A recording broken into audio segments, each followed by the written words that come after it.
जब से होश संभाला, सपना सिर्फ एक ही देखा कि कैसे देश के काम आऊं। सीने में सुलगती देश प्रेम की अग्नि तब ही बुझे जब अग्निवीर बन जाऊं। एक मौका अपने अपनों और देश के लिए कुछ करने का, अग्निवीर बनने का। अग्निवीर 2023 की तैयारी के लिए एसएससी मेकर लेकर आया है अग्निवीर आर्मी बैच, जो देता है आपको 100% सिलेक्शन की गारंटी। सैनिक कभी देर नहीं करते, तो आज ही ज्वाइन करें एसएससी मेकर का अग्निवीर आर्मी बैच मात्र 150 रुपए में और करें अपने सिलेक्शन को पक्का। अधिक जानकारी के लिए आप दिए गए नंबर पर कॉल करें और एसएससी मेकर ऐप डाउनलोड करें। नमस्कार दोस्तों, मैं गुलशन सिंह आप सभी का स्वागत करता हूं एसएससी मेकर में। कैसे हैं आप सभी लोग? उम्मीद करते हैं बहुत ही अच्छे होंगे। आप सभी बच्चों को बहुत बहुत गुड मॉर्निंग। कैसे हैं आप सभी लोग? तो चलिए, आज आपका मैथ्स का क्लास होने वाला है। मैथ्स की क्लास आपकी ये बहुत ही इंपॉर्टेंट होगी। सारी के सारे क्वेश्चन जो आपके होंगे, ये आपके जो लेटेस्ट पैटर्न पे एग्जाम चल रहे हैं ना, अभी जैसे पेपर हुआ है, जो भी हाल फिलहाल में पीछे पेपर हुआ है, उन सभी के आधार पे आपको यहाँ पे क्वेश्चंस कराएंगे, ताकि आप एग्जाम देने जाए तो आपका कोई भी लेटेस्ट क्वेश्चन हो, कुछ भी हो, किसी तरह का कैसा पैटर्न आ रहा है, क्या चीजें हो रही हैं, ये सारा के सारा चीज़ आपको पूरा अच्छे से रिवाइज हो, ठीक है, और तैयार हो। तो चलिए, आज के सेशन को हम सभी लोग शुरू करेंगे। इससे पहले एक बार सभी लोग एक इस क्लास को लाइक कर दीजिए और सारे के सारे बच्चे एक बार इस क्लास को शेयर जरूर कर दीजिएगा, ठीक है। तो चलिए, आज के सेशन को स्टार्ट करते हैं। आज के पहला प्रश्न लेते हैं। तो आपका यहाँ पे पहला प्रश्न ये है। तो देखिए, आप सभी लोग इस क्वेश्चन को लगाएंगे। बहुत ही अच्छा सा आसान सा प्रश्न है, आराम से क्वेश्चन आप सभी लोग कर सकते हैं। जल्दी से एक बार सभी के सभी बच्चे इस क्वेश्चन को ट्राई करिए। सारे बच्चे आप सभी लोग एक बार इस क्वेश्चन को लगाइए। तो देखिए, क्या कहा गया है, आपको तीन भिन्न दिए गए हैं। एक है आपका 1/3, 4/7, 2/5। आपको कहा गया है इस भिन्न को आरोही क्रम में सजाना है। आरोही क्रम का मतलब होता है बढ़ते हुए क्रम में सजाना है, यानी सबसे पहले जो सबसे छोटा होगा उसको लिखेंगे, उसके बाद उससे बड़े वाले को, उसके बाद सबसे बड़े वाले को आपको यहाँ पे लिखना होगा। तो सबसे पहले तो ये देखना होगा कि आखिर सबसे छोटा कौन है, सबसे बड़ा कौन है। ये सारी की सारी चीजें तो आपकी यहाँ पे फ्रैक्शन में दी गई हैं। तो कैसे पता चलेगा सबसे बड़ा कौन है, सबसे छोटा कौन है? तो इसको तो एक तो आपके पास मेथड होता है कि क्रॉस मल्टीप्लाई करके देख लिया जाए, ठीक है। क्यों ना इसको हम लोग क्रॉस मल्टीप्लाई कर ले, क्रॉस मल्टीप्लाई करके देख ले आखिर कौन सा बड़ा आ रहा है, कौन सा छोटा आ रहा है। तो आप सभी लोग क्या करेंगे, जैसे देखिए, एक तो क्रॉस मल्टीप्लाई है और एक है आपका यहाँ पे आप एलसीएम लेके भी कर सकते हैं। एलसीएम लेके कैसे करेंगे, सबसे पहले मैं एलसीएम वाला मेथड बताता हूँ। आपके पास तीन भिन्न दिया हुआ है। एक है आपका 1/3, एक है 4/7 और एक है आपका यहाँ पे 2/5। अब सबसे पहले पता है, देखिए, भिन्न को कभी भी हटाना होता है, एलसीएम निकालिए, फिर से उस एलसीएम को सारी की सारी संख्याओं में गुणा कर दीजिए, भिन्न आपका बदल जाएगा। कैसे हो जाएगा? तो यहाँ पे आपका बेस में क्या क्या है, बेस में आपका 3 है, 7 है और 5 है। तो 3, 7 और 5 का जब आप एलसीएम निकाल रहे होंगे तो 3, 7, 5 का एलसीएम आ जाएगा 105, ठीक है। 3, 7 और 5 का एलसीएम आ जाएगा 105। आप क्या करेंगे, इस 105 को गुणा कर देंगे, 105 को यहां गुणा कर देंगे, इस 105 को आप यहां भी गुणा कर देंगे, इस 105 को आप यहां भी गुणा कर देंगे। तीनों की तीनों संख्याओं में 105 से गुणा कर दीजिए। क्या हो जाएगा, 3 से आपका 105 कटेगा 35 बार में, 7 से आपका 105 कटेगा 15 बार में, 5 से आपका 105 कटेगा 21 बार में। तो ये सारी की सारी ऐसे कट जाएंगी। इसके बाद क्या हो जाएगा, आप सभी लोग देखेंगे तो 35 गुणे का 1 यानी कि ये 35 हो जाएगा, 35 चौके 60 हो जाएगा और 15 चौके 60 और 21 दूने का 42 हो जाएगा। अब आपको यहां से आसान पड़ जाएगा ढूंढना कौन सी संख्या बड़ी है और कौन सी संख्या आपकी यहाँ पे छोटी है। आप आराम से बता सकते हैं आखिर 35, 60 और 42 में कौन सी बड़ी है। तो आपको ये 35 एक नंबर पे दिखेगा, सबसे छोटी संख्या, उसके बाद 42 और उसके बाद आपका ये 60 हो जाएगा, ठीक है। तो आप यही चीज अब ऑप्शन में ढूंढ लीजिए, आखिर ये 35 कहां से बना है। तो 35 बना है 1/3 से, यानी सबसे पहले आपका 1/3 होगा। 2 नंबर पे क्या होगा, यहाँ पे 42 है, 42 बना है 2/5 से, यानी 2 नंबर पे आपका 2/5 हो जाएगा। और सबसे बड़ी संख्या ये 60 जो आ रहा है, 60 कहां से आ रहा है, 4/7 से, तो ये आपका सबसे बड़ी संख्या यहाँ पे हो जाएगा, ठीक है। क्या हो जाएगा, 1/3, 2/5, 4/7। तो कहाँ पे है ये, 1/3 तो दिख रहा है, 2/5 दिख रहा है, 4/7 मिसिंग है। कोई दिक्कत नहीं है, ऑप्शन सी आपका यहाँ पे सही जवाब हो जाएगा। तो आपने क्या किया, आपने इसको बढ़ते क्रम में सजा दिया। क्वेश्चन कई तरह से पूछा जाता है, कभी आपसे बढ़ते क्रम पूछेगा, कभी आपसे घटते क्रम पूछेगा, सबसे बड़ी संख्या पूछ सकता है, सबसे छोटी संख्या आपसे पूछ सकता है। ये 4-5 तरह के आपके क्वेश्चन यहाँ पे बनते हैं। बट करने का तरीका जो रहेगा ना, करने का तरीका आपका ये रहेगा, एलसीएम वाले से कर लीजिए या फिर आप इसको क्रॉस मल्टीप्लाई करके चेक कर लीजिए। क्रॉस मल्टीप्लाई करके जैसे मुझे देखना है आखिर इन दोनों संख्याओं में कौन सा बड़ा है कौन सा छोटा है, तो आप जब 7 को यहां गुणा करेंगे, 3 को यहां गुणा करेंगे, तो 7 एकम 7 और 4 तिया 12 हो जाएगा। अब यहां से आप आराम से डिसाइड कर सकते हैं कि 7 और 12 में कौन सा बड़ा है। तो आपको पता है 12 बड़ा है, 7 छोटा है, यानी कि ये जो 1/3 है 4/7 से छोटा है। ठीक है, अच्छा, एक बार इस 1/3 को 2/5 से भी कंपेयर कर लिया जाए, तो 5 एकम 5 हो जाएगा, 3 दूने का 6 हो जाएगा। तो कौन सी संख्या छोटी है, 1/3, यानी 1/3 जो है आपका 4/7 से भी छोटा है, 2/5 से भी छोटा है, यानी कि सबसे छोटी संख्या अगर इस श्रृंखला में कोई है तो वो है आपका 1/3। और ऑप्शन में मात्र आपका यहाँ पे ऑप्शन सी है, जहां पे पहले नंबर पे 1/3 आ रहा है। तो ऐसे आप सवाल को कर लेंगे। आगे आप क्या करेंगे, एक संख्या पता चल गई है तो दूसरी को, इन दोनों को आपस में चेक करेंगे कौन सा बड़ा है कौन सा छोटा है, तो इस हिसाब से आप लोग इसको करेंगे।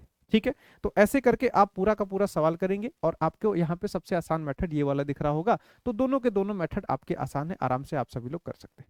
अगर बढ़ते क्रम घटते क्रम में सजाना है तो सबसे आसान मेथड एलसीएम वाला है। ठीक, अगर बड़ा और छोटा बताना है कि कौन सा बड़ा है कौन सा छोटा है, सिर्फ एक कोई संख्या बतानी हो, तो सबसे बेस्ट आपका यहाँ पे हो जाएगा क्रॉस मल्टीप्लीकेशन वाला मेथड। ठीक है, तो ऐसे आप सभी लोग करेंगे। चलिए अगले क्वेश्चन पे चलते हैं। नेक्स्ट क्वेश्चन को हम लोग करेंगे, आपके पास आ रहा है यहाँ पे दूसरा सवाल। चलिए एक बार इस सवाल को सभी के सभी बच्चे एक बार खुद से ट्राई करिए, तो जल्दी से सारे बच्चे एक बार इस सवाल को खुद से लगाइए। बहुत ही अच्छा क्वेश्चन है, आसान सा क्वेश्चन है, बट हाँ थोड़ा सा लॉजिकल है, ध्यान से करिएगा तभी समझ में आएगा। क्या कहा गया है इस सवाल में, किसी स्कूल में 132 परीक्षार्थी है, यानी कोई स्कूल में परीक्षा हो रहा है, परीक्षा देने वाले कैंडिडेट आपके 132 है। इसमें सफल छात्रों का असफल छात्रों से अनुपात 9:2 है, यानी कि जो सफल हुए हैं, जो बच्चे पास हुए हैं, उनका रेशियो 9 का है, जो फेल हुए हैं इनका रेशियो 2 का है। इसके बाद यदि 4 और छात्र उत्तीर्ण हो जाते तो सफल छात्रों और असफल छात्रों के क्या अनुपात होता, आपको बताना है। यदि 4 बच्चे और पास हो गए होते, ठीक है, 4 और पास हो जाते, तो उस केस में पास और फेल का जो नया रेशियो हो जाता, ये नया रेशियो क्या होता आपको यहाँ पे बताना है। तो कैसे करेंगे आप सभी लोग, देखिए तो टोटल कितने छात्र, तो टोटल 132 छात्र, इसमें पास और फेल, इसमें पास भी है कुछ आपके यहाँ पे फेल भी है। तो पास और फेल का जो अनुपात है ये आपका 9:2 है, यानी अगर 9 पास है तो 2 फेल है। ठीक, रेशियो में तो 9 और 2 है। ऐसे टोटल कितने छात्र हैं, तो आप कहेंगे टोटल परीक्षा में या तो कोई पास हुआ होगा या तो कोई फेल हुआ होगा, ये दो ही चीजें हुई होंगी। तो यहाँ पे 9 पास हुए हैं, 2 फेल हुए हैं, यानी कुल मिला के 11 छात्र हो गए हैं। परीक्षा देने वालों की संख्या 11, लेकिन क्वेश्चन के हिसाब से ये आपका 132 है। तो 11 रेशियो बराबर 132, तो 1 रेशियो बराबर आपका यहाँ पे 12 हो जाएगा। ठीक है, 1 रेशियो का मान क्या हो जाएगा, 1 रेशियो का मान आपका यहाँ पे 12 हो जाएगा। यानी परीक्षा में कितने छात्रों ने पास किए हैं, पास करने वालों की संख्या क्या हो जाएगी, 1 रेशियो बराबर 12। तो पास होने वालों की संख्या है 9 रेशियो में, 9 रेशियो बराबर क्या हो जाएगा, 9 गुणे का 12, यानी कि 108 छात्र आपके पास हुए हैं। फेल होने वालों की संख्या क्या हो जाएगी, 12 दूने का 24 हो जाएगा, यानी कि 24 छात्र आपके फेल हुए हैं। देखिए यहां तक सारे के सारे बच्चे किए होंगे, आगे जाके आपको यहाँ पे थोड़ा सा दिक्कत होगा। दिक्कत कैसे होगा, आपको देखिए 108 छात्र आपके यहाँ पे पास हुए हैं, 24 छात्र आपके फेल हुए हैं। क्वेश्चन में कहा गया है 4 और छात्र उत्तीर्ण हो जाते, यानी पास वालों की संख्या अगर 4 और होती तो उस केस में रेशियो क्या होता। यहां पे गलती एक होती है, आप कहेंगे सर देखिए पास वालों की संख्या 108 थी, अगर 4 और पास हो जाते तो 4 और बढ़ जाएंगे, और फेल वालों की संख्या कितनी है 24। तो आप क्या करेंगे 102 4 को जोड़ देंगे 106 हो जाएगा, और इसके साथ 24 का आप रेशियो लेने जाएंगे, और इसका आप रेशियो लेंगे तो 53 रेशियो का 12 आ रहा होगा। सबका रेशियो 53 रेशियो का 12 आ रहा होगा। जो अभी तक इस क्वेश्चन के लॉजिक को नहीं समझे होंगे, 53 रेशियो का 12 आ रहा होगा, और 53 रेशियो का 12 आपका यहाँ पे ऑप्शन में ही नहीं है, तो यहाँ पे बहुत बच्चे फंस सकते हैं। ठीक है, इस पॉइंट पे आप लोग फंस सकते हैं, तो कैसे फंसेंगे अब आपको बता रहे हैं क्या होगा। अब यहाँ पे देखिए क्या हो जाएगा, यहाँ पे हो जाएगा आपका, आपने 102 और 4 तो कर लिया, 1 मिनट, 9 और 2 11, ठीक है, 102 और आपने +4 कर दिया, लेकिन आखिर ये 4 बच्चे पास कहाँ से हुए हैं? ठीक है, अगर 4 और पास हुए होंगे, आपके पास मात्र 132 छात्रों ने ही परीक्षा दिया है। ठीक है, 132 ने ही परीक्षा दिया है, यानी यहीं से पास भी होंगे और यहीं से छात्र फेल भी होंगे। पास भी होंगे तो इस 132 में से भी होंगे और फेल भी होंगे तो 132 से ही होंगे। अगर पास वालों की संख्या और बढ़ जाएगी, यानी कि 102 प्लस के 4 हो जाएंगे, एक सॉरी 108 है ना, 1 मिनट, 12 9 108 है, 102 कहाँ से लिख रहे हैं?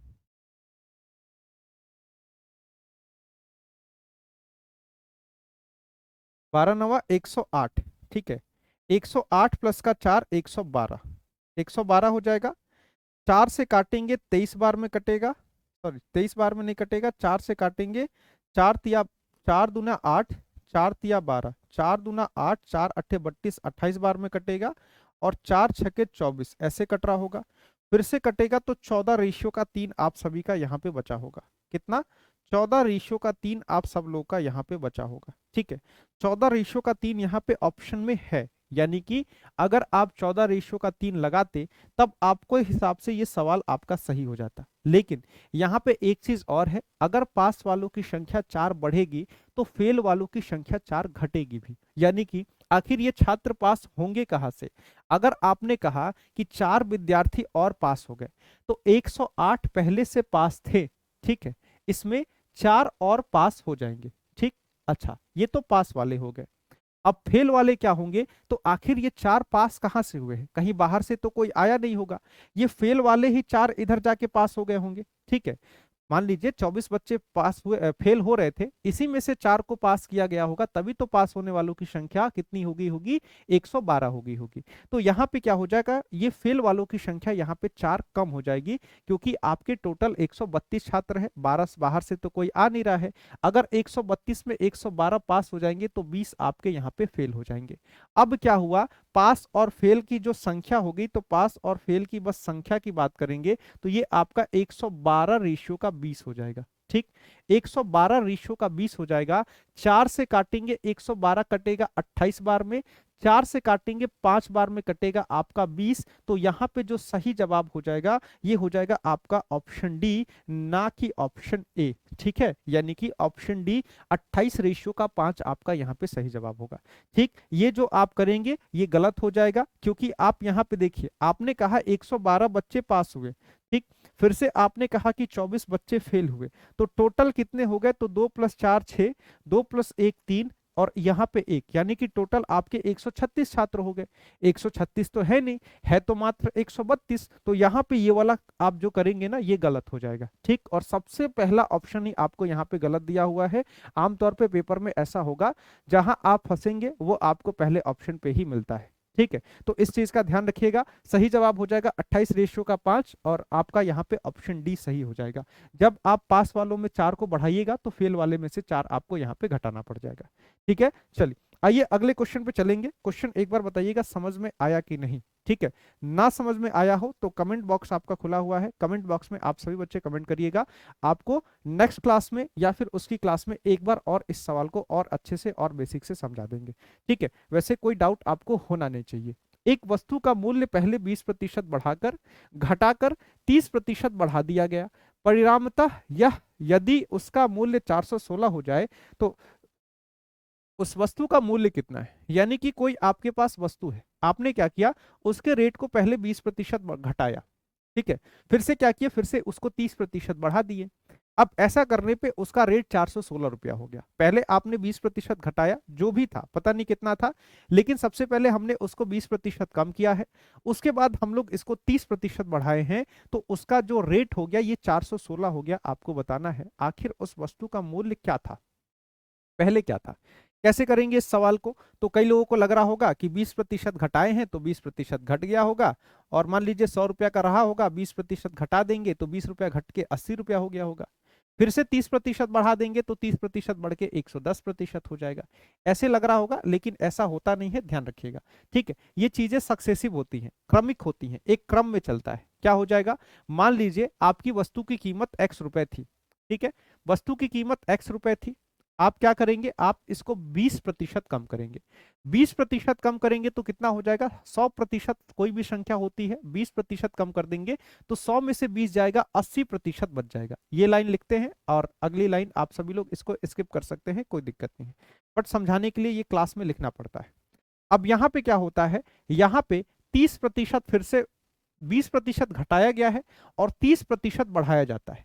30% बढ़ाने का मतलब है इस रेट को अब 30% बढ़ाना है, तो क्या हो जाएगा, आपको यहाँ पे 100 प्लस का 30 करना होगा। ठीक है, ये सब करने के बाद जो होगा फाइनल रेट इसका 416 रुपया हो जाएगा। ठीक है, क्या हो जाएगा, फाइनल रेट इसका 416 रुपया हो जाएगा। कितना हो जाएगा, x गुणे का 100 में से 20 जाएगा, 80 बट्टे का 100 हो जाएगा, और गुणे में ये आपका 130 बट्टे का 100 हो जाएगा। ठीक, ये किसके बराबर है, तो ये आपका यहाँ पे 416 के बराबर है। आप क्या करिए, इस जीरो से इस जीरो को, इस जीरो से इस जीरो को काट दीजिए। ठीक है, अब यहां देखिए क्या कट रहा है, क्या अगर मैं 13 से काट दूं, 13 तिया 39 हो जाएगा, 2 बच जाएगा, 6 उतारेंगे 26, 13 दूने का 26 यानी कट जाएगा। कितने बार में, 32 बार में ये कट गया। 8 से काटिए तो 8 से ये 4 बार में कट जाएगा, तो x की वैल्यू क्या हो जाएगी, ये 100 आके यहाँ पे गुणा हो जाएगा, तो ये 400 हो जाएगा। यानी इस वस्तु का मूल्य क्या था, तो पहले ये वस्तु 400 रुपए की हुआ करती थी। पहले ये वस्तु कितने की थी, 400 रुपए की थी। आपने क्या किया, एक बार इसके रेट को 20% कम किया, तो पहले ये वस्तु 400 की थी, हमने इसके रेट को 20% कम किया, तो यहाँ पे कम होता हुआ दिख रहा होगा। इसके बाद 30% बढ़ाना है, तो ये जो कम हो गया इसके बाद इसको 30% बढ़ा दिए, तो इसका रेट बढ़ के 416 रुपया हो गया। 416 रुपया बढ़ गया, यानी कि ये वस्तु आपकी 400 की होगी। तो ऑप्शन सी आपका यहाँ पे सही जवाब हो जाएगा, 400 आपका यहाँ पे सही जवाब होगा। चलिए आइए अगले क्वेश्चन को हम लोग करेंगे। नेक्स्ट क्वेश्चन पे सारे बच्चे चलिए अगले क्वेश्चन को जल्दी से कर दीजिए।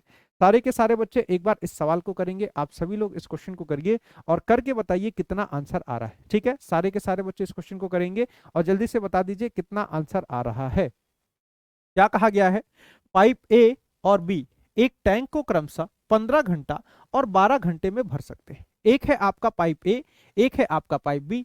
ये दोनों क्या करते हैं, एक पाइप 15 घंटे में भर सकता है और दूसरी पाइप 12 घंटे में भर सकता है। अच्छा, एक इसमें तीसरा पाइप भी है, पाइप सी। अगर इसको खोल देंगे तो अकेले पूरे टंकी को 10 घंटे में खाली कर देगा। ठीक है, इसके बाद कहा गया है यदि तीनों पाइपों को हम खोल दे एक साथ, तीनों के तीनों पाइपों को एक साथ खोल देंगे, तो ये पाइप आपका 2 घंटे और 40 मिनट के लिए अगर खोल दिया जाए तीनों को, तो आपको बताना है टंकी का कितना हिस्सा खाली रहेगा। कितना हिस्सा टंकी का खाली रहेगा आपको ये बताना है। कैसे होगा ये सवाल, तो आपको पता है टाइम एंड वर्क का सवाल हो या फिर आपका पाइप एंड सिस्टम हो। सबसे पहला काम जो होता है, हम लोग यहाँ पे एलसीएम ले लेते हैं। किसका, ए, बी और सी। ए किसी टैंक को 15 घंटे में, बी इसी टैंक को 12 घंटे में, और ए, बी और सी जो है इस टैंक को खाली करने वाला है, माइनस साइन के साथ रखिएगा ताकि आपको पता रहे खाली करने वाला टैंक है। ये क्या करेगा, ये इस टैंक को 10 घंटे में खाली कर देगा। ठीक, ए भर देगा 15 घंटे में, बी भर देगा 12 घंटे में और सी भर देगा इसको 10 घंटे में। ठीक सी खाली कर देगा 10 घंटे में। सबसे पहला काम 15, 12 और 10 का एलसीएम लेना। तो 15, 12 और 10 का एलसीएम क्या हो जाएगा, ये आपका 60 हो जाएगा। 15 से काटेंगे, 15 चौके 60, 12 पंजे 60, 10 छक्के 60, यानी कि ये इनकी दक्षता निकल के आई है। आप कह सकते हैं आपके पूरे टैंक की क्षमता क्या है, आपके पूरे टैंक की क्षमता हो गई 60 लीटर। और 60 लीटर कैसे आया, 15, 12 और 10 का एलसीएम निकालने पे। अच्छा, जब आपने 15 को 60 से भाग दिया तो 4 आया, यानी कि जो टैंक ए है, जो आपका पाइप ए है, 1 घंटे में 4 लीटर पानी देता है। पाइप बी 1 घंटे में 5 लीटर देता है, और पाइप सी टंकी को खाली करने वाला है, 1 घंटे में 6 लीटर पानी बाहर निकाल देगा। क्या करेगा, 1 घंटे में 6 लीटर पानी बाहर निकाल देगा, माइनस साइन लगा दीजिए। ठीक, तीनों के तीनों नल को एक साथ खोला जाएगा। तो जब तीनों नल खोलेंगे तो पहला वाला नल तो 4 लीटर पानी देगा, दूसरा वाला नल आपका यहाँ पे 5 लीटर पानी देगा, और तीसरा वाला नल क्या करेगा, 6 लीटर पानी को बाहर निकाल देगा। तो 1 घंटे में कितना पानी गया, तो ये दोनों टंकी को भर रहे हैं, तो 5 + 4 9 लीटर पानी दे देंगे। ये टंकी में से पानी बाहर निकाल दे रहा है, यानी कि 3 लीटर पानी टंकी में बच जाएगा।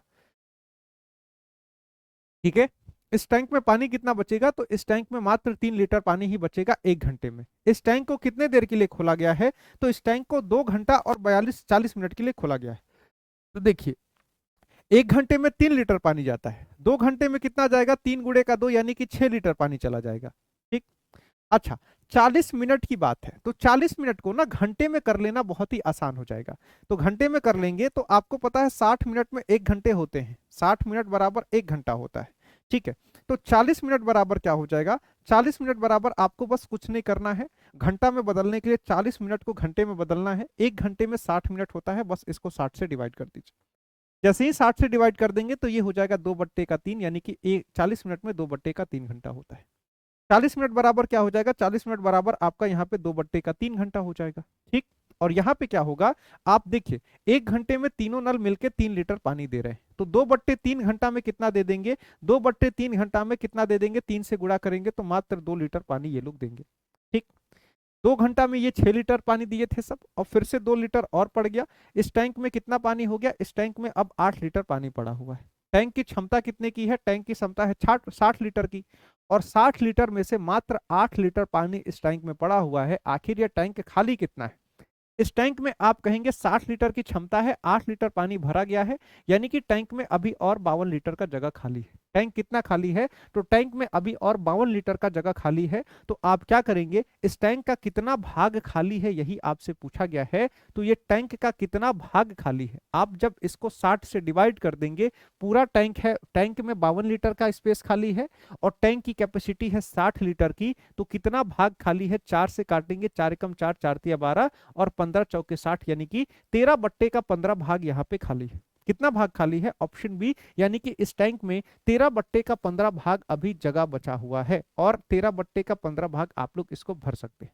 ठीक है, तो ऐसे सवाल आपका पूछा गया है, आसान सा सवाल था, बहुत ही इजी होता है। कभी भी टाइम एंड वर्क और आपका पाइप सिस्टम है, ये कभी भी करेंगे ना तो मात्र 1 से 2 दिन का क्लास किया जाता है, इसका बेसिक 1-2 दिन कोई कर लेता है, तो उतने से सारे के सारे सवाल आपके बनने लगते हैं। ठीक है, मात्र 1 से 2 दिन आप टाइम एंड वर्क का बेसिक करेंगे ना, उसके बाद एक भी सवाल आपसे नहीं छूटेगा। बाई चांस कहीं कहीं सवाल छूटते हैं जिसको आप लोग आराम से प्रैक्टिस के माध्यम से कवर कर लेते हैं। ठीक है, तो छोटे छोटे कॉन्सेप्ट को ना अपने तैयार कर लेने चाहिए, जितना छोटा कॉन्सेप्ट है उसको जल्दी से तैयार करके खत्म कर दीजिए। ठीक, ये छोटे छोटे चीजें होती हैं, खत्म कर दीजिए ताकि इसका टेंशन कम से कम ना बना रहे। कभी भी अगर 25 क्वेश्चन आते हैं, चाहे 20 क्वेश्चन आते हैं, तो उसमें से 1-2 सवाल इनके भी होते हैं, और ये आपका श्योर रहे कि ये तो हम सही कर ही देंगे। ठीक है, चलिए आइए इस क्वेश्चन को किया जाए। कहा गया है दो संख्याएं ए और बी एक तीसरी संख्या सी से 15% और 32% कम है। आपको बताना है संख्या बी संख्या ए से कितना प्रतिशत कम है, आपको ये बताना है। दो संख्याएं हैं, ये किसी तीसरी संख्या से 15% और 32% कम है। ठीक है, आप कहेंगे कैसे करेंगे, इस सवाल को ध्यान से देखिए। 3 संख्याओं की बात यहां पे हो रही है, एक संख्या ए है, एक संख्या बी है, एक संख्या सी है। इन 3 संख्याओं के बारे में हम लोग बात कर रहे हैं। इसमें क्या है, एक संख्या सी है, ठीक है, जो बाकी की 2 संख्याएं हैं ये तीसरी संख्या से 15% और 32% कम है। तो प्रतिशत की बात कभी भी आती है और इससे रिलेटेड वैल्यूज हमको माननी होती हैं, तो यहाँ पे एक्स वाई नहीं माना जाता है, इस बात का भी ध्यान रखिएगा। परसेंटेज से रिलेटेड आ रहा है तो आप सी को 100 मानेंगे। ठीक है, आप क्या करेंगे, आप सी को 100 मानेंगे, और जब सी को 100 मानेंगे तो आपको कहा गया है 2 संख्याएं हैं, एक ए और एक बी। जो आपकी पहली संख्या है ये क्या है, ये सी से 15% कम है, यानी कि ये जो आपका ए है इस सी से 15% कम है, तो सी आपका 100 है। 15% कम का मतलब क्या है, इससे 15 कम होगा। सी ए जो है सी से 15 कम होगा, तो 100 में से 15 घटाएंगे तो 85 हो जाएगा, ए का मान 85 हो गया। जो आपका बी है ये 32% कम है, जो आपका बी है ये सी से 32% कम है। यदि सी आपका 100 है तो बी का मान क्या हो जाएगा, सी में से 32 घटा देंगे तो बी का मान आपका यहाँ पे 68 हो जाएगा। ए का मान हो गया है 85, बी का मान हो गया है 68 और सी का मान हो गया है आपका यहाँ पे 100। क्वेश्चन में आपसे पूछा गया है कि संख्या बी संख्या ए से कितना प्रतिशत कम है। जो संख्या बी आपकी है संख्या ए से कितना कम है, तो देखिए ऐसे आप देखेंगे तो बी जो है ए से कितना कम है, 85 में से 68 घटाना होगा। 85 में से 68 घटाएंगे तो यहाँ पे आ जाएगा 17, यानी कि जो संख्या बी है ए से तो 17 कम है संख्या में। प्रतिशत की बात करेंगे तो कंपैरिजन ए से हो रहा है, तो बीच नीचे आपका ए रहेगा 85, गुणे का 100 करेंगे कितना हो जाएगा, 17 पंजे 85 और 5 से काटेंगे तो 5 से 20 बार में कट जाएगा, यानी कि जो संख्या बी है ये आपकी संख्या ए से 20% कम है। प्रतिशत की बात करेंगे तो संख्या बी संख्या ए से क्या है, 20% कम है, तो 20% आपका यहाँ पे सही जवाब हो जाएगा। ऑप्शन बी आप सभी लोगों का यहाँ पे सही जवाब हो जाएगा। ठीक है, तो ऐसे आप सभी लोग सवाल को करेंगे। काफी इजी सवाल होता है, लेकिन परसेंटेज में कई बार पूछा गया है। ठीक है, बहुत बार आपसे ये क्वेश्चन पूछा गया है, तो इसलिए थोड़े से बच्चों के मन में कंफ्यूजन होता है। आपको बता दें, आप किसी भी एग्जाम की तैयारी कर रहे हैं, ठीक है, तो आप किसी भी एग्जाम की तैयारी के लिए आपके पास कोई सबसे बढ़िया चीज है जहां से आप सबसे बेसिक से पढ़ सकते हैं, हर एक चीज को एकदम कॉन्सेप्ट को क्लियर करते हुए पढ़ सकते हैं, तो वो है आपका एसएससी मेकर का ऐप।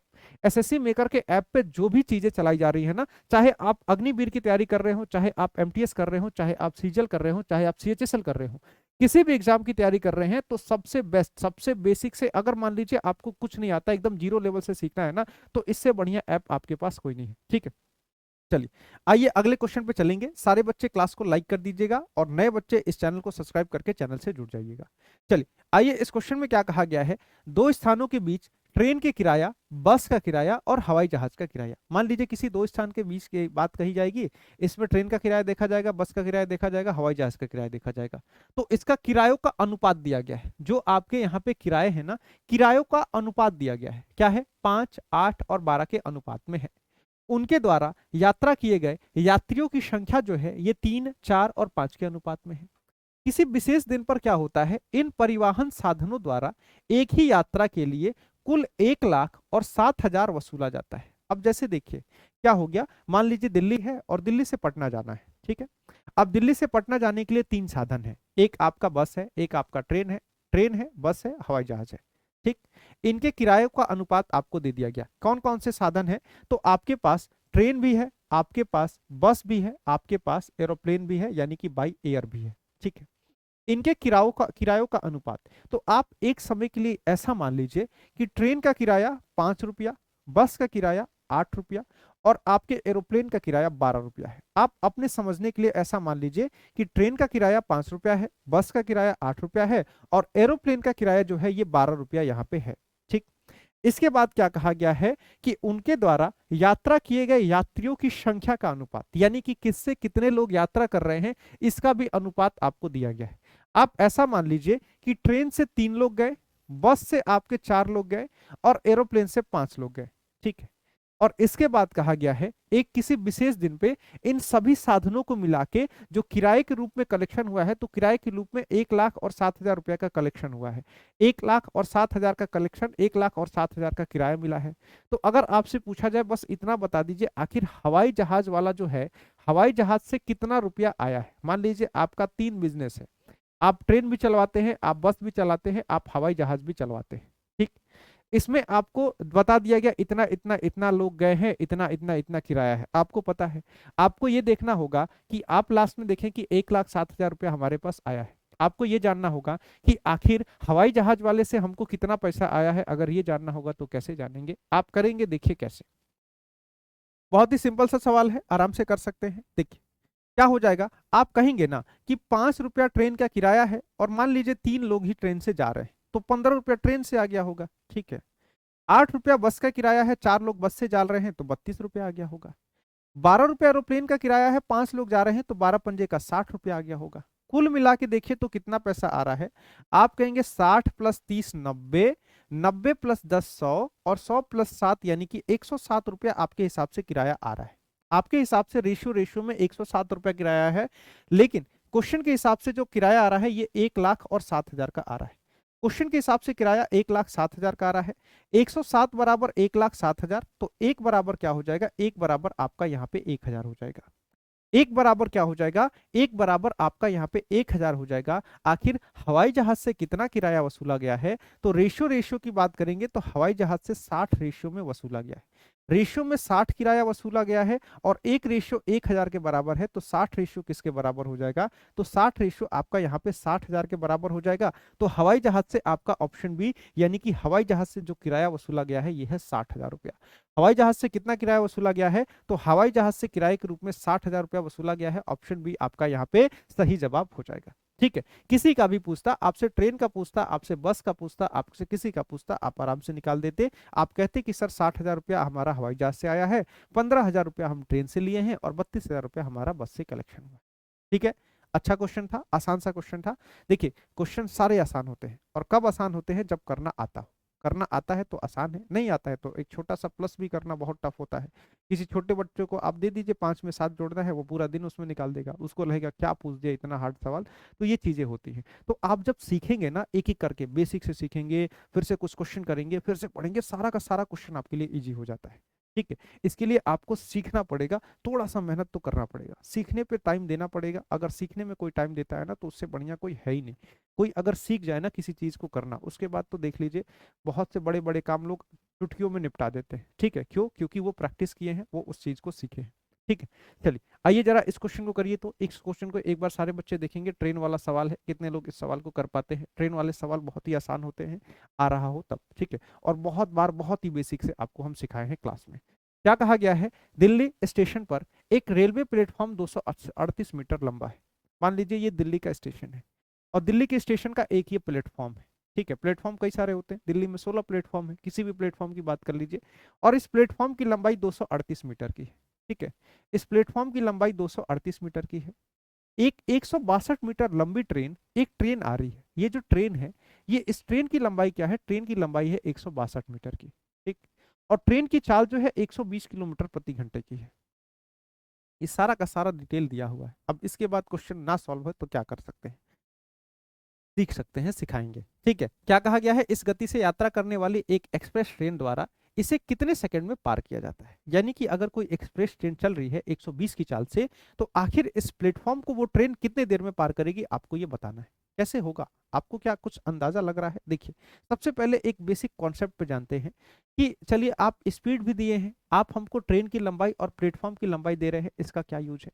तो देखिए, हमको अगर निकालना हो कि आखिर ये ट्रेन जो है इस प्लेटफॉर्म को कितने देर में पार करेगी, तो हमको सबसे पहले चाहिए इस ट्रेन का स्पीड। हमको पता है किस स्पीड से चल रही है, तो उस हिसाब से हम निकाल सकते हैं कि कितने देर में पार करेगी। चाल पता होना चाहिए। अगर आपको चाल पता है और आपको यहाँ से दिल्ली जाना है, चाहे दिल्ली से पटना जाना है, तो आपको पता है कितना, आपको सबसे पहले तो जरूरी है चाल, उसके बाद से आखिर कितनी दूरी चलनी है। अगर हमको दूरी भी पता है और चाल भी पता है, तो हम बता सकते हैं कि हमको आखिर इस चीज में कितना समय लगेगा। दूरी भी जानते हैं, चाल भी जानते हैं, तो समय आराम से बता देंगे। अब चाल तो क्वेश्चन में दे दिया, चाल तो साफ साफ दे दिया। इस ट्रेन का जो स्पीड है, चाल कितने का है? 120 किलोमीटर प्रति घंटे का। ठीक है, आप सबसे पहला काम करेंगे, इसको मीटर प्रति सेकंड में बदल देंगे। और कभी भी चाल को मीटर प्रति सेकंड में बदलना होता है ना, किलोमीटर प्रति घंटा में दिया गया है, और मीटर प्रति सेकंड में जब चाल को बदलना होता है, इसके लिए ना बस चाल को 5/18 से गुणा कर देते हैं। ये एक तरीका होता है। किलोमीटर प्रति घंटे को मीटर पर सेकंड में बदलने के लिए 5/18 से चाल को गुणा कर दीजिए। क्या हो जाएगा? 6 से काटेंगे 20 बार में, 6 से काटेंगे 3 बार में, यानी कि 100/3 मीटर प्रति सेकंड। ऐसे ही लिख दीजिएगा, पॉइंट में मत ले जाइएगा। ये ट्रेन की चाल हो गई, मीटर पर सेकंड में चाल लिखना है। ठीक है, ध्यान रखिएगा। आगे बढ़ते हैं। चाल तो पता चल गया, क्या दूरी पता है? आखिर ट्रेन को प्लेटफॉर्म को पार करना है तो कितना दूरी पार चलना पड़ेगा? कहा जाता है ट्रेन कभी भी किसी प्लेटफॉर्म को पार करे, किसी पुल को पार करे, किसी शहर को पार कर जाए, किसी टनल को पार कर रही हो, किसी पहाड़ को पार कर रही हो, तो उस चीज में ट्रेन को आखिर कितनी दूरी चलनी होती है? तो ट्रेन को ट्रेन की लंबाई प्लस में उस प्लेटफॉर्म की लंबाई के बराबर दूरी चलनी होती है। ट्रेन की लंबाई है 162 मीटर की, इस प्लेटफॉर्म की लंबाई है 238 मीटर की, यानी इन दोनों के योग के बराबर, इन दोनों को जोड़ने पर कितना आएगा? इन दोनों को जोड़ने पर 400 मीटर आएगा, यानी इस ट्रेन को 400 मीटर की दूरी चलनी होगी। इस ट्रेन को 400 मीटर की दूरी चलनी होगी। इस ट्रेन का चाल आपको दिया हुआ है। समय नहीं निकाल सकते हैं क्या? एक बार देख के बताइए तो। आप कहेंगे समय बराबर दूरी बट्टे में चाल। कितनी दूरी चलनी है? क्या आपका चाल है दूरी बट्टे में चाल, तो दूरी चलनी है 400 मीटर की, चाल है आपका 100/3 का। बस आप इसको सॉल्व कर दीजिए। 100 से 400 काट दीजिए, 4 बार में कटेगा, 3 ऊपर जाके गुणा हो जाएगा, तो 4 गुणे का 3 का मतलब है, यानी कि 12 सेकंड का समय यहाँ पे लगने वाला है। कितना समय लगेगा? तो आप कहेंगे ऑप्शन सी, यानी कि 12 सेकंड में ये जो ट्रेन है इस प्लेटफॉर्म को बहुत ही अच्छे ढंग से पार कर सकती है। ऑप्शन सी, यानी कि 12 सेकंड आपका यहाँ पे सही जवाब होगा। ठीक, चलिए आइए अब अगले सवाल पे चलेंगे। इसी के साथ अच्छा सा आसान सा क्वेश्चन था। ठीक है, कॉन्सेप्ट पे डिपेंड था। चलिए इस क्वेश्चन को सारे के सारे बच्चे एक बार खुद से ट्राई करेंगे। आप सभी लोग इस क्वेश्चन को करेंगे। क्वेश्चन में कहा गया है एक वस्तु को 900 में बेचने पर, 900 रुपए में बेचने पर अर्जित लाभ उसी वस्तु को 450 रुपए में बेचने पर हुई हानि का दोगुना है। जो आपका लाभ है ये हानि का दोगुना है। 25% लाभ कमाने के लिए वस्तु को किस कीमत पर बेचना होगा? 25% का आपको अगर लाभ कमाना है तो इस वस्तु को किस कीमत पर बेचना होगा आपको यहाँ पे बताना है। तो किस कीमत पर बेचना होगा आप सबसे पहले ढूंढेंगे। देखिए, प्रॉफिट एंड लॉस का अगर बेसिक कॉन्सेप्ट पता है तो उस बेसिक कॉन्सेप्ट से ही क्वेश्चन पूरा होता है। बेसिक कॉन्सेप्ट क्या कहता है?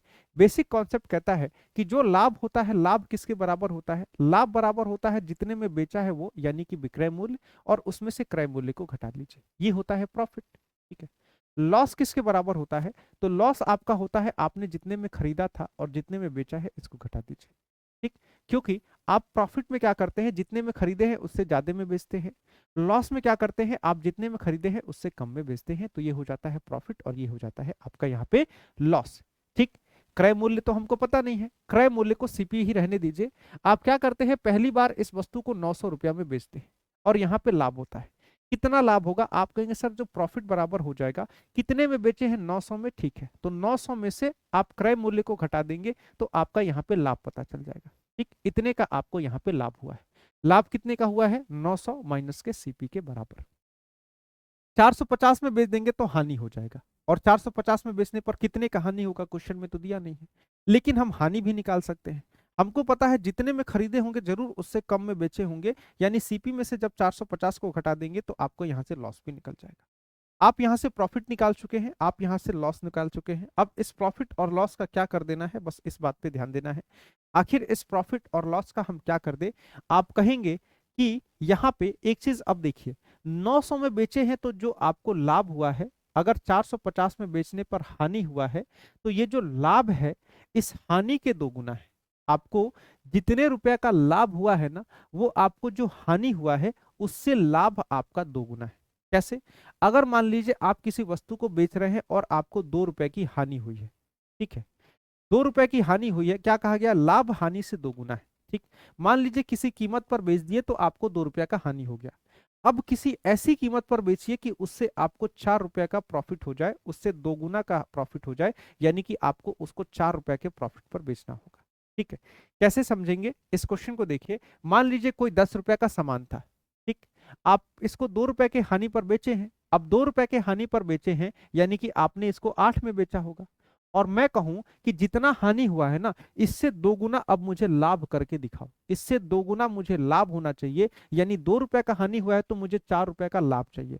यानी 10 रुपए की कोई वस्तु पर अगर मुझे 4 रुपए का लाभ चाहिए होगा तो मुझे इसको 10 + 4 यानी कि 14 रुपए में बेचना होगा। यही इस सवाल में कहा गया है कि जो आपका लाभ है ये हानि के दो गुना है, यानी कि जो आपका ये प्रॉफिट है ना, ये आपके लॉस के दो गुना है। लॉस जो भी हुआ है उसके दो गुना आपको प्रॉफिट होना चाहिए। तो आपको कितना प्रॉफिट हुआ है? कहेंगे प्रॉफिट मुझे 900 माइनस के सीपी का हुआ है। ठीक है, लॉस कितना हुआ है? तो लॉस आपको सीपी माइनस 450 का हुआ है, और क्वेश्चन के हिसाब से कहा गया है जो आपका प्रॉफिट है ये लॉस के दो गुना है, यानी इस लॉस का दो गुना कर लीजिए। क्या हो जाएगा? 900 माइनस का सीपी बराबर 900 माइनस का सीपी बराबर 2 सीपी माइनस का 900 हो जाएगा। ठीक है, 2 सीपी माइनस का 900, 900 को उठा के इधर करिए तो माइनस में है, आके यहाँ 900 से जुड़ जाएगा, 900 + 900 1800 हो जाएगा। इस सीपी को यहाँ करेंगे प्लस हो जाएगा, 2 + 1 यानी कि 3 सीपी हो जाएगा। ठीक, सीपी बराबर क्या हो जाएगा? सीपी बराबर आप इसको काटेंगे तो 600 से कट जाएगा, यानी आपको 600 रुपया इसका क्रय मूल्य पड़ेगा। ठीक है, इस वस्तु का क्रय मूल्य क्या हो जाएगा? 600 रुपया। आप चाहे तो जो आप किए हैं सही है कि गलत है इसको टेस्ट कर सकते हैं। आप देखिए, आपने 900 में बेचा है, 600 का खरीदे थे, तो 900 में से जब 600 घटाए थे तो 300 का आपका लाभ हो जाएगा। ठीक, 600 का खरीदे थे, 450 में बेच रहे थे, यानी आपको 150 का हानि हो रहा था। 150 का हानि हो रहा था, 300 का लाभ हो रहा है।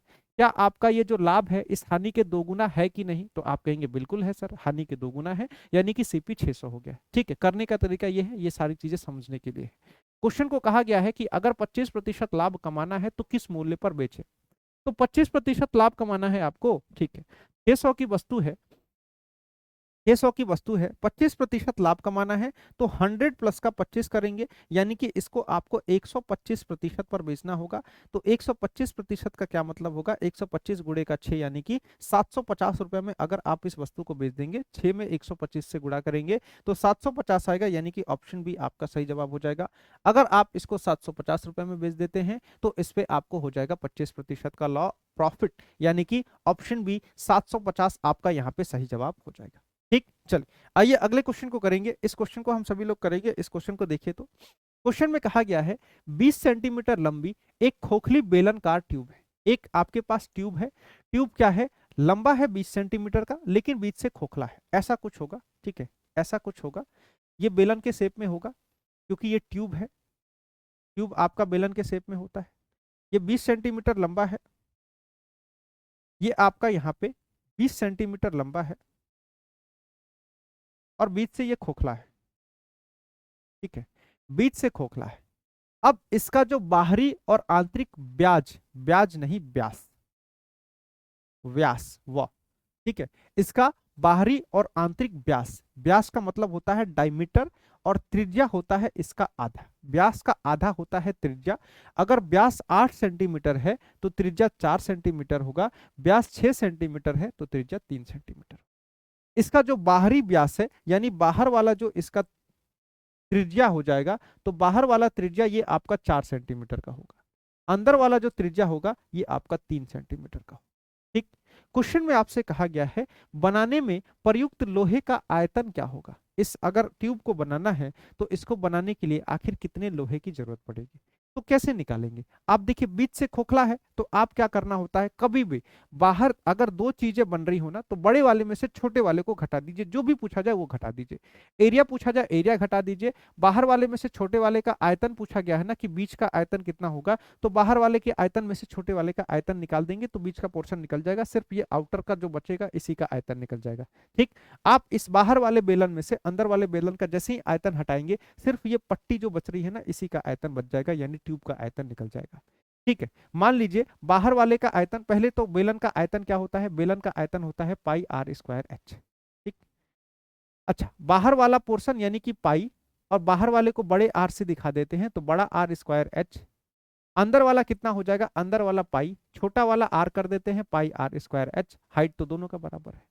आप पाई को बाहर निकाल लेंगे, पाई बाहर निकल जाएगा, एच भी बाहर निकल जाएगा, एच बाहर निकाल लीजिए, ये बच जाएगा आर स्क्वायर माइनस का आर स्क्वायर। ठीक, पाई का मतलब हो जाएगा 22/7, और ऊंचाई इसकी क्वेश्चन में 20 दे रखी है। आर का स्क्वायर यानी कि बाहर वाला आर है 4 का, बड़ा वाला आर यानी कि 4 का स्क्वायर, अंदर छोटा वाला आर यानी कि 3 का स्क्वायर। ठीक, 22/7 गुणे का 20 और 4 का स्क्वायर यानी कि 16 और माइनस का 9, तो 16 में से 9 जाएगा, 7 बचेगा, आप 7 से यहाँ का 7 काट देंगे, 22 दूने का क्या हो जाएगा 44, यानी कि 440 सेंटीमीटर क्यूब इसका आंसर हो जाएगा। क्या हो जाएगा, ऑप्शन बी 440 सेंटीमीटर क्यूब आपका यहाँ पे हो जाएगा इसका आयतन। क्या हो जाएगा, इस ट्यूब का आयतन 440 सेंटीमीटर क्यूब होगा। कई बच्चे अलग अलग दोनों को निकाले होंगे उसके बाद माइनस किए होंगे, ठीक, वो भी तरीका होता है, लेकिन कैलकुलेशन बढ़ता है, क्योंकि आपका 22 से नीचे वाले 7 से ऊपर वाला 4 का स्क्वायर 16 तो कटा नहीं होगा, तो उसमें कैलकुलेशन बढ़ा होगा। ऐसे करेंगे डायरेक्ट हो जाएगा, जल्दी भी होता है। ठीक, चलिए तो इसी के साथ अगले क्वेश्चन पे चलेंगे हम लोग। क्वेश्चन समझ में आया होगा, कोई भी क्वेश्चन ना समझ में आए तो आपका कमेंट बॉक्स खुला हुआ है। आपका पूरा का पूरा ये फॉर्मूला पे ही बेस्ड सवाल था, जो भी फॉर्मूला था फॉर्मूला लगाना था, और फॉर्मूला लगाते ही आपका यहाँ पे आंसर आ रहा था। ठीक, चलिए आइए अब एक सवाल और है, इस क्वेश्चन को हम लोग करेंगे, आखिर देखेंगे कैसे होगा इस क्वेश्चन। आप सभी के सभी बच्चे इस क्वेश्चन को खुद से ट्राई करिए एक बार, उसके बाद सारे बच्चे एक बार इस क्लास को लाइक कर दीजिए, और सभी के सभी बच्चे एक बार इस क्लास को शेयर भी कर दिया करिए, और नए बच्चे चैनल को सब्सक्राइब करके चैनल से जुड़ जाया करिए। ठीक है, एसएससी मेकर का ऐप डाउनलोड करेंगे ना, उस ऐप पे इस पूरे के पूरे क्लास का पीडीएफ मिल जाएगा। ये जो क्वेश्चन करा रहे हैं इसका पीडीएफ ऐप पे पड़ा होता है, ऐप को अभी बिल्कुल फ्री होता है, ऐप डाउनलोड करिए, वहां पे पीडीएफ मिल जाएगा। ठीक है, एक कमरा है, कमरा 750 मीटर लंबा है और 525 मीटर चौड़ा है, ये कमरा है। ठीक, कमरे की लंबाई चौड़ाई क्वेश्चन में दिया गया है। कमरे की लंबाई है 750 सेंटीमीटर और कमरे की चौड़ाई है 525 सेंटीमीटर। ठीक, ऐसा है। इसके फर्श को वर्गाकार टाइलों से पक्का करना है। आपको इसके फर्श पे टाइल बिछवाना है, ठीक है, ऐसे ऐसे कुछ टाइल बिछवाना है। टाइल वर्गाकार है, यानी जितनी टाइल की लंबाई होगी उतनी ही टाइल की चौड़ाई भी होगी, ऐसे आपको टाइल बिछवाना है। आपसे पूछा गया है कितनी टाइलों की आवश्यकता पड़ेगी, कम से कम, ठीक है, कम से कम, यानी हमको जितना कम हो सकता है उतना कम टाइल लगाना है, जितना कम हो सकता है उतना कम टाइल। तो कम टाइल कैसे लगेगा, आप जितना बड़ा टाइल लगाएंगे ना उतना ही कम लगेगा। अब जैसे देखिए, मान लीजिए छोटा छोटा टाइल बिछवाने लगेगा तो बहुत टाइल बिछवाना पड़ेगा, और यहीं पे बड़ा बड़ा टाइल बिछवा दीजिए तो बड़ा बड़ा टाइल बिछवाएंगे तो कम टाइल में ही हो जाएगा।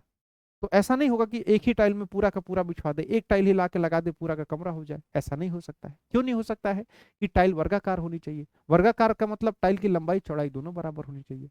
तो लंबाई और चौड़ाई दोनों अलग अलग है तो उतना बड़ा टाइल मिलेगा ही नहीं, और इतना बड़ा टाइल काट के लाएंगे तो वो वर्गाकार रहेगा नहीं। तो सबसे पहले तो टाइल का साइज निकालना बहुत बड़ा इशू हो जाता है। टाइल का साइज कैसे निकालते हैं, टाइल का साइज, ठीक है, आप यहाँ पे लिखेंगे size of tile. Size of tile के लिए क्या करेंगे, जो टाइल का आपका साइज होगा ये कितना होगा, साइज ऑफ टाइल बराबर आप इसके लंबाई एंड चौड़ाई, लंबाई एंड चौड़ाई का एचसीएफ आपको यहाँ पे लेना होगा। लंबाई एंड चौड़ाई का एचसीएफ लेना होगा, यानी कि 525 और 750 का महत्तम निकालेंगे। कितना होगा, 525 एकम 525 हो जाएगा, इसको आप काटेंगे, यहाँ पे 225 बच जाएगा। ठीक, 225 से फिर से आप 525 को भाग देने आएंगे, 225 दूने का 450 हो जाएगा, और यहाँ पे आपका 75 बच जाएगा। 75 से जब आप 225 को काटेंगे, ये वाला उतारते हैं यहाँ पे, तो 3 बार में आपका 225 कट जाएगा, यानी कि यहाँ पे ये पूरा का पूरा कट गया। इसका जो एचसीएफ हो जाएगा ये आपका हो जाएगा 75। ये लास्ट में जिस संख्या से भाग दिए हैं यही एचसीएफ हो जाएगा, ये 75 हो जाएगा। 75 कहने का मतलब है जो आप टाइल यूज करेंगे उसकी एक भुजा 75 की होगी। टाइल की लंबाई और चौड़ाई कितनी की होगी, जो आपकी वर्गाकार टाइल होगी, ये वर्गाकार टाइल की लंबाई भी 75 सेंटीमीटर, चौड़ाई भी 75 सेंटीमीटर की होगी। अब कितनी टाइलों की आवश्यकता पड़ेगी, तो ऐसी ऐसी कितनी टाइल लगेंगी, तो ऊपर आपको लिखना होगा संख्या, टाइलों की संख्या बराबर क्या हो जाएगी, एन, टाइलों की संख्या एन।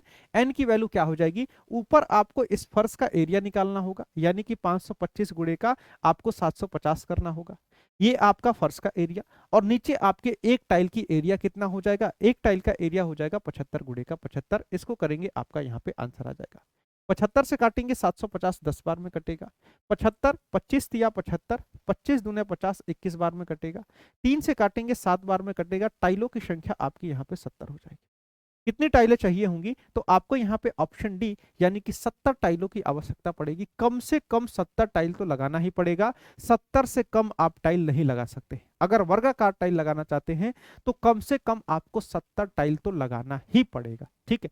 तो ऑप्शन डी 70 आपका यहाँ पे सही जवाब हो जाएगा, ठीक है। चलिए, उम्मीद करते हैं सारे के सारे सवाल आपको समझ में आए होंगे। इस सेशन को यहीं पे हम लोग खत्म करेंगे। आप सभी बच्चे क्लास को लाइक कर दीजिएगा, और कैसा लगा आपको क्लास कमेंट बॉक्स में जरूर एक बार लिखिएगा, आखिर आपको ये क्लास कैसा लगा, ठीक है। कितने क्वेश्चन आपने सही किए हैं ये भी लिखिएगा। आपसे मिलेंगे अगली क्लास में। आप सभी के सभी बच्चों को बता दो, अग्निवीर की क्लासेस, जो भी बच्चे अग्निवीर के लिए तैयारी कर रहे हैं ना, अग्निवीर की सबसे बेहतरीन क्लास आपको 150 रुपये में मिलेगी। ध्यान रखिएगा, सीमित समय का ऑफर है, आगे चल के रेट भी इसका बढ़ जाएगा, ठीक। इसके बाद बता दें, आप किसी भी एग्जाम की तैयारी कर रहे हो, चाहे आप एमटीएस की तैयारी कर रहे हो, चाहे आप सीजीएल कर ले, चाहे सीएचएसएल कर ले, किसी भी एग्जाम की तैयारी कर रहे हैं, सबसे बेहतरीन आपके पास कोई ऐप है अभी तो वो है आपका एसएससी मेकर ऐप, जहां पे सारी की सारी क्लासेस एकदम बेसिक से कराई जाती है। इसके बाद यदि आप यूपी पुलिस कांस्टेबल की भी तैयारी करते हैं तो इसके लिए भी आपके पास एसएससी मेकर का ऐप अवेलेबल है। मात्र 299 में आपको ये कंप्लीट बैच मिल जाएगा। इसके बाद आपको बता दें, डेली सभी की सभी क्लासेस आपकी सुबह में 6 बजे डेली करंट अफेयर की क्लास चलती है, 9 बजे आपकी मेरी मैथ्स की क्लास चलती है, 11 बजे आपकी जीएस की क्लास चलती है जो कि जोगेंद्र सर कराते हैं आपको, और आपको 12 बजे मैथ्स और रीजनिंग, अग्निवीर के लिए मैथ्स और रीजनिंग की क्लास चलेगी। उसके बाद 4 बजे आपकी रीजनिंग की क्लास चलती है, 5 बजे हिंदी की क्लास चलेगी, 6 बजे आपकी चलती है अग्निवीर की जीएस की क्लास, ठीक। इसके बाद सबसे इंपॉर्टेंट क्लास जो रात को 8 बजे होती है आपकी मैथ्स और रीजनिंग की, ये आपका एक दिन मैथ्स और एक दिन रीजनिंग, आपको पता है अजय सर इस क्लास को कराते हैं और बहुत ही अच्छे ढंग से बेसिक से आपको हर एक चीज यहाँ पे सिखाते हैं, ठीक है। तो आप सभी बच्चे किसी भी एग्जाम की तैयारी कर रहे हैं तो उस हिसाब से आप अपने इस क्लास को ज्वाइन करिए। इसके साथ एसएससी मेकर के टेलीग्राम चैनल से जुड़ जाइए। इस टेलीग्राम चैनल पे आपको हर एक अपडेट मिलेगा, एग्जाम से रिलेटेड अपडेट और भी कैसा भी अपडेट होगा, हर एक चीज टेलीग्राम चैनल पे दिया जाता है, ठीक है, तो चलिए आज के सेशन को हम लोग यहीं पे खत्म करेंगे। आपसे मिलेंगे अब अगली क्लास में। तब तक के लिए नमस्कार, जय हिंद।